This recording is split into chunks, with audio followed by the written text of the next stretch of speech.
नमस्कार, मैं हूं मुस्कान ओझा और आप देख रहे हैं मनी 9। येस बैंक एक ऐसी बैंक है जिसने पिछले कुछ सालों में काफ़ी मुश्किलें देखी हैं, काफ़ी मुश्किलों का सामना भी किया है।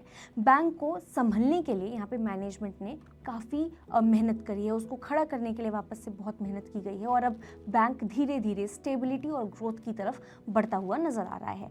लेकिन जैसे ही बैंक थोड़ा संभलता है वैसे ही वापस सेम सवाल पर सब आके खड़े हो जाते हैं कि आगे क्या होने वाला है, बैंक आगे चलाएगा कौन। यहीं से इस खबर की शुरुआत होती है। रिजर्व बैंक ऑफ इंडिया यानी कि आरबीआई ने एक बहुत ही अहम फैसला लिया है।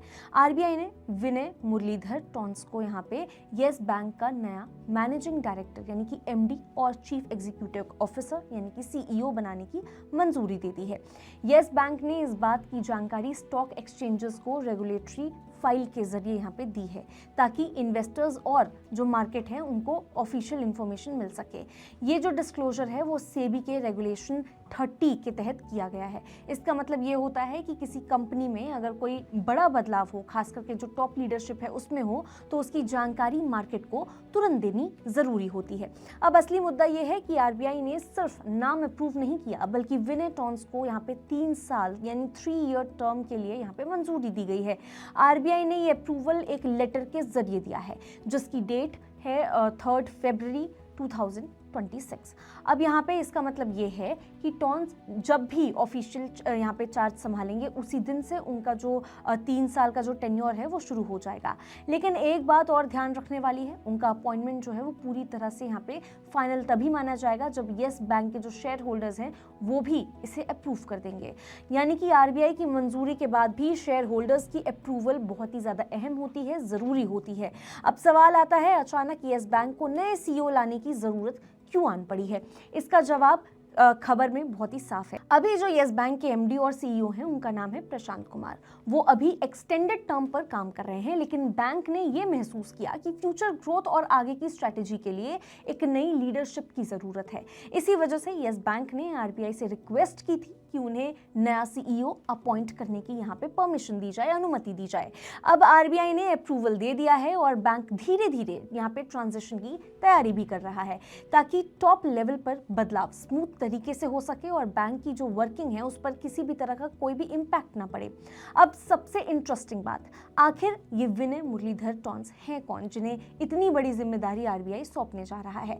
विनय टॉन्स बैंकिंग सेक्टर में काफी एक्सपीरियंस्ड माने जाते हैं। वो पहले स्टेट बैंक ऑफ इंडिया यानी एसबीआई में मैनेजिंग डायरेक्टर जो कि रिटेल बिजनेस एंड ऑपरेशंस के पद पर काम कर चुके हैं। उन्होंने एसबीआई में ये जिम्मेदारी 30 नवंबर 2025 तक निभाई थी। मतलब टॉन्स के पास retail banking, customer base, operations और तो और बैंकिंग सेक्टर्स के बैंकिंग सिस्टम को मैनेज करने के लिए जो भी सॉलिड एक्सपीरियंस चाहिए होता है वो उनके पास है।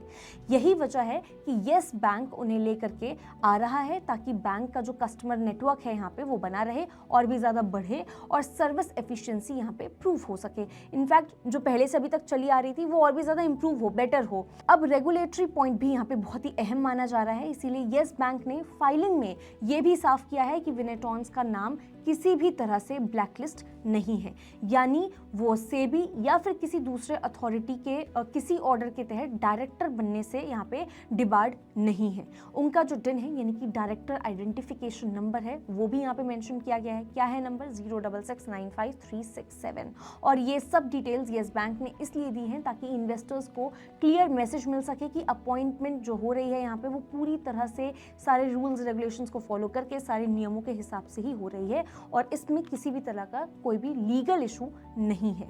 येस बैंक अपने यहाँ पे फ्यूचर ग्रोथ और स्टेबिलिटी के लिए लीडरशिप चेंज कर रहा है। आरबीआई ने विनय टॉन्स को 3 साल के लिए यहाँ पे नए एमडी और सीईओ के तौर पर मंजूरी दे दी है। अब सिर्फ शेयर होल्डर की अप्रूवल यहाँ पे जो है वो बचा हुआ है और उसके बाद टॉन्स जो है वो ऑफिशियली चार्ज यहाँ पे संभाल लेंगे। ये जो बदलाव है वो येस बैंक के लिए काफ़ी बड़ा माना जा रहा है क्योंकि टॉन्स जैसे जो एक्सपीरियंस्ड बैंकर हैं उनके आने से बैंक को रिटेल बिजनेस और ऑपरेशंस में मजबूती मिल सकती है। बाकी आप इस बारे में क्या सोचते हैं? क्या कुछ है आपकी राय? क्या हैं आपके थॉट्स? आप हमें कमेंट करके ज़रूर बता सकते हैं। तब तक के लिए देखते रहिए मनी 9।